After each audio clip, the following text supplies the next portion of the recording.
कि ये इंडिया की जीत हुई है। सरकार तैयार हो गई है कि उन्हें जाति जनगणना करना पड़ रहा है। देश के सामने कांग्रेस पार्टी ने देश में जाति जनगणना कराने के नाम पर वोट लिया। समाजवादी पार्टी जाति जनगणना कराने के नाम पर गुमराह किया, लेकिन जब सत्ता मिल गई तो जाति जनगणना शब्द भूल करके जाति जनगणना नहीं करा पाया। नमस्कार, मैं अली नकी, आप देख रहे हैं द लीडर हिंदी।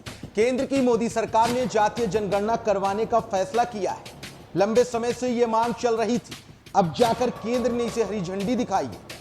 अब जातीय जनगणना के ऐलान ने पूरे देश की राजनीति में हलचल पैदा कर दी है। बड़ी बात यह है कि विपक्ष इसे अपनी जीत के रूप में देख रहा है। उसका तर्क है कि कांग्रेस और दूसरी पार्टियां लंबे समय से ऐसे केंद्र पर दबाव बना रही थी, तब जाकर जातीय जनगणना का ऐलान किया गया। अब यहां पर सवाल उठता है कि जातीय जनगणना का मतलब क्या है, इसकी आखिर जरूरत क्यों पड़ गई है। जातीय जनगणना का सीधा मतलब होता है कि देश में किसी जाति के कितने लोग हैं, इसके स्पष्ट आंकड़े सामने रखे जाएं। अब देश में जातिगत जनगणना पहले भी हुई है, लेकिन तब ओबीसी को उसमें शामिल नहीं किया जाता था। ऐसे में बात यह है कि जब भी जातिगत जनगणना की होती है तो सबसे पहले इस बात की भी रहती है चर्चा कि देश में ओबीसी वर्ग अब कितना ज्यादा बड़ा बन चुका है। आखिर इस समाज के कितने लोग देश में रह रहे हैं, ये भी सवाल होता है।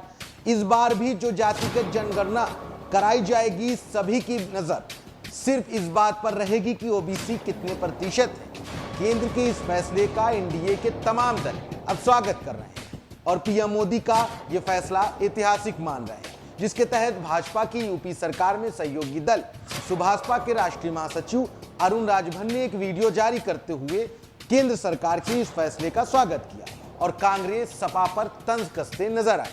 जरा देखिए उन्होंने क्या कहा। देश में जाति जनगणना कराने के लिए केंद्र सरकार ने जो फैसला किया है, ये स्वागत योग्य कदम है। भारतीय समाज पार्टी इसका स्वागत करती है और लंबे समय से हम लोग मांग करते आए हैं कि देश में जब तक जाति जनगणना नहीं होगा तब तक देश के सभी वर्गों को भागीदारी नहीं सुनिश्चित हो पाएगी। लेकिन बार बार देश के सामने कांग्रेस पार्टी ने देश में जाति जनगणना कराने के नाम पर वोट लिया। समाजवादी पार्टी जाति जनगणना कराने के नाम पर गुमराह किया, लेकिन जब सत्ता मिल गई तो जाति जनगणना शब्द भूल करके जाति जनगणना नहीं करा पाया। कि देश में कोई भी जाति जनगणना नहीं कराएगा और कोई कराएगा तो देश के प्रधानमंत्री आदरणीय मोदी जी के नेतृत्व में जाति जनगणना होगा। कि जब तक जाति जनगणना नहीं होगा, समाज के अंतिम कतार में खड़े व्यक्ति को भागीदारी नहीं होगी। और यह एक स्वागत योग्य फैसला हुआ है कि कम से कम जो कांग्रेस पार्टी कल तक कहती थी कि देश में जाति जनगणना के लिए भारतीय जनता पार्टी एनडीए सरकार गंभीर नहीं है, तो अब तो उनको यह संदेश हो गया कि देश में जो काम कांग्रेस ने नहीं किया, जो काम सपा बसपा ने नहीं किया, जो काम विपक्षी दलों ने नहीं किया, उस काम को देश के प्रधानमंत्री आदरणीय मोदी जी के ने इस काम को करके दिखाया कि हम इस देश में सभी वर्गों के लिए चिंतित हैं, सभी वर्गों के हित के लिए काम कर रहे हैं और सभी वर्गों को सामाजिक, शैक्षणिक, आर्थिक मजबूती प्रदान करने के लिए, सरकार की योजनाएं जन जन तक पहुंचाने के लिए, हर तबके तक जोड़ने के लिए हम प्रयास कर रहे हैं। इसीलिए नारा देते हैं सबका साथ सबका विश्वास। अब सबका प्रयास के साथ हम सबका भले की बात कर रहे हैं। तो मुझे लगता है कांग्रेस पार्टी और तमाम विपक्षी पार्टियों के हाथ में जो राजनीतिक जो वोट का एक सौदेबाजी चल रही थी, अब उस पर ब्रेक लगेगा और देश में गरीब कमजोर के चेहरे पर मुस्कान आएगी और हर तबके के लोगों को जाति जनगणना कराने के बाद जिसकी जितनी संख्या उसकी भागीदारी सुनिश्चित होगी। तो आपने सुभाषपा के राष्ट्रीय महासचिव अरुण राजभर के बयान को तो सुन लिया, लेकिन अब आपको एक और बयान सुनाते हैं। वो बयान है सपा चीफ जो उत्तर प्रदेश के पूर्व मुख्यमंत्री रहे अखिलेश यादव का। दरअसल अखिलेश ने आज यानी कि बृहस्पतिवार को यानी गुरुवार को एक प्रेस कॉन्फ्रेंस की। उसी बीच उन्होंने जातिगत जनगणना पर भी बोला। आखिर देर से ही सही, अखिलेश यादव ने कहा कि सरकार को समझ तो आई कि विपक्ष जिन मुद्दों पर बोल रहा है वो विपक्ष कितना जरूरी है और उस पर कोई ना कोई काम करना चाहिए। यह फैसला विपक्ष के दबाव से लिया गया। आगे अखिलेश ने क्या कहा, यह भी सुनिए। इसलिए मैं इस बात को मानता हूं कि ये इंडिया की जीत हुई है। तमाम हमारे पुराने समाजवादी नेता और बड़ी संख्या में सामाजिक न्याय के आंदोलन को आगे बढ़ाने वाले लोग, उनकी वजह से ये परिणाम मिला है।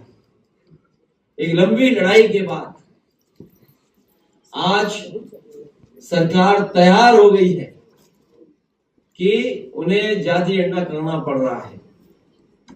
जातिवाद जनगणना का मुद्दा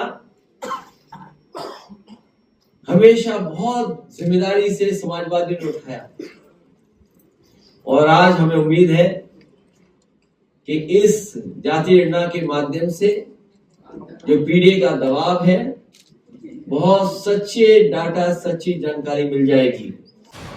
हालांकि अखिलेश यादव समेत पूरा समूचा विपक्ष इस मुद्दे को अपनी जीत जरूर बता रहा है, लेकिन दूसरी तरफ एनडीए के सभी दल और बीजेपी नेता इसे अपनी सरकार यानी मोदी सरकार का ऐतिहासिक कदम मान रहे हैं। साथ ही तमाम बुद्धिजीवियों का इस मुद्दे पर यह भी कहना है कि आने वाले समय में भाजपा को इसका काफी फायदा मिलेगा और काफी लोग इस फैसले को बिहार इलेक्शन से जोड़कर भी देख रहे हैं।